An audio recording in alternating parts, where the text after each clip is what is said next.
তার বাচ্চা হয়েছে, সিজার হয়েছে, তাকে মাতৃকালীন ছুটি দেওয়া হয়নি, বরং চাকরিটা খেয়ে দেওয়া হয়েছে। আর আপনি এখানে একজন সিজার অপারেশন হয়েছে, সন্তান হয়েছে, তাকে তো ছুটি দিলেন না, তার চাকরি খেয়ে দিলেন। তিনি অফিসে গিয়ে দেখেন তার জায়গায় আরেকজন ওখানে বসিয়ে দেওয়া হয়েছে। এবং এই যে বসিয়ে দেওয়া হয়, প্রত্যেকটি নিয়োগে 2 লাখ 3 লাখ টাকা ঘুষ নেওয়া হয়, কিন্তু ঠিকাদার আপনাকে সেই বেতন ব্যাংকের মাধ্যমে নিতে দিচ্ছে না, আপনার কাছ থেকে আগাম চেক নিয়ে নিচ্ছে এবং সেই টাকা উঠিয়ে আপনার যা বেতন তার থেকে তারা পুরোটা উঠায় এবং মন গড়া বেতন দেয়। সালাম এবং শুভেচ্ছা। বাংলাদেশ আউটসোর্সিং কর্মচারী কল্যাণ সমিতি কেন্দ্রীয় কমিটি আয়োজিত এই গোল টেবিল বৈঠক, এখানে যারা উপস্থিত হয়েছেন, আউটসোর্সিং কল্যাণ কর্মচারী সমিতির নেতৃবৃন্দ, সদস্যবৃন্দ, চতুর্থ শ্রেণী সরকারি কর্মচারী সমিতির নেতৃবৃন্দ, বিশেষভাবে বিশিষ্ট সাংবাদিক জনাব মাসুদ কামাল এবং জনাব আশরাফ কায়সার, আমি তাদেরকে ধন্যবাদ জানাই। আপনাদের সবাইকে সালাম এবং শুভেচ্ছা জানাই। আমিও এই দাবির সাথে যখন পরিচিত হয়েছি, আমার কাছে ন্যায্য মনে হয়েছে, ভীষণভাবে ন্যায্য মনে হয়েছে এবং সেই কারণে আপনাদের সাথে সংহতি জানিয়ে এই সভায় আমি উপস্থিত আছি।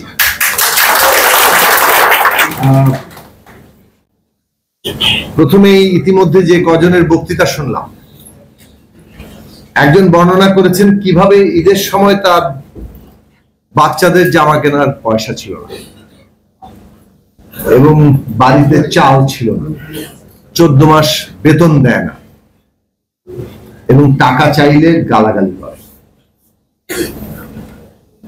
এইটা বাংলাদেশে আউটসোর্সিং এই কল্যাণ কর্মচারী, যাদের সংখ্যা প্রায় 4 থেকে 5 লক্ষ, আমি এক্স্যাক্টলি জানি না, এবং তারা বাংলাদেশের প্রধান সচিবালয়, বাংলাদেশ ব্যাংক থেকে শুরু করে সরকারি প্রতিষ্ঠানগুলোতে কাজ করেন, জনগণকে সেবা দেন। বড় বড় অফিসাররা, তারা তো চলতেই পারবে না যদি তাদের এই সহযোগী ব্যক্তিরা না থাকে। তো তাদেরকে যারা সেবা দিচ্ছেন, কাজ করাচ্ছেন, তাদের জীবনের দশা এইটা। এখানে একজন নারী আউটসোর্সিং কর্মচারী, তিনি বললেন তার বাচ্চা হয়েছে, সিজার হয়েছে, তাকে মাতৃকালীন ছুটি দেওয়া হয়নি, বরং চাকরিটা খেয়ে দেওয়া হয়েছে। বাংলাদেশে মানে এক দেশে 2 আইন, এটা তো গুরুতর অপরাধ। এখানে মাতৃকালীন ছুটি পাওয়া একটা অধিকার, সাংবিধানিক এবং আইনি অধিকার। একজন শ্রমিক, তারও কিন্তু মাতৃকালীন ছুটি পাওয়া অধিকার। আর আপনি এখানে একজন সিজার অপারেশন হয়েছে, সন্তান হয়েছে, তাকে তো ছুটি দিলেন না, তার চাকরি খেয়ে দিলেন। তিনি অফিসে গিয়ে দেখেন তার জায়গায় আরেকজন ওখানে বসিয়ে দেওয়া হয়েছে। এবং এই যে বসিয়ে দেওয়া হয়, প্রত্যেকটি নিয়োগে 2 লাখ 3 লাখ টাকা ঘুষ নেওয়া হয়। তার মানে ঠিকাদাররা মানে প্রতি পদে পদে যদি একটা লোককে চাকরি থেকে সরিয়ে দিতে পারে, তার কাছ থেকে একটা নগদ লাভ আছে। ফলে চাকরি থেকে সরিয়ে দেওয়া এবং চাকরির ন্যূনতম নিরাপত্তা না তৈরি করা, এটা হচ্ছে ঠিকাদারদের একটা লাভের জন্য। আপনাদের চাকরির নিশ্চয়তা তৈরি হলে ঠিকাদারদের অসুবিধা হবে, এটাই তো। এইখানে সরকার বলছে আমরা এদের জন্য বেতন দিয়েছি, তো বেতন ঠিক করেছে, ব্যাংকের মাধ্যমে বেতন দিচ্ছে, কিন্তু ঠিকাদার আপনাকে সেই বেতন ব্যাংকের মাধ্যমে নিতে দিচ্ছে না, আপনার কাছ থেকে আগাম চেক নিয়ে নিচ্ছে এবং সেই টাকা উঠিয়ে আপনার যা বেতন তার থেকে তারা পুরোটা উঠায় এবং মন গড়া বেতন দেয়, যে যেখানে যতটা দিয়ে পারে।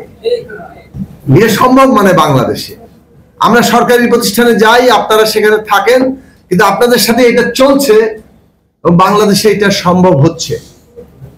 তার মানে এই ঠিকাদারি প্রতিষ্ঠানগুলো এক একটা মাফিয়া প্রতিষ্ঠান। একটু আগে মাসুদ কামাল ভাই বললেন, আশরাফ কায়সার ভাইও বললেন যে তাদের একটা কায়েমি স্বার্থ তৈরি হয়ে গেছে, এবং এই কায়েমি স্বার্থ তো একদিকে খালি হলে হয় না। তার মানে সরকারি মন্ত্রণালয়ে অনেক লোকজন আছে যারা এই কায়েমি স্বার্থের সাথে যুক্ত হয়ে পড়েছে, এবং সেই লোকেরা মিলে আজকে বাংলাদেশে এইরকম একটা পরিস্থিতি তৈরি করেছে যাতে আপনাদের রক্ত শুষে তারা নিজেরা লাভবান হতে পারে। পুরো দেশটা তো একটা বখরার উপরে চলে, তাই না? দেখেন না, রাস্তায় যে যা কিছু বিক্রি করে কাউকে না কাউকে সে বখরা দেয়,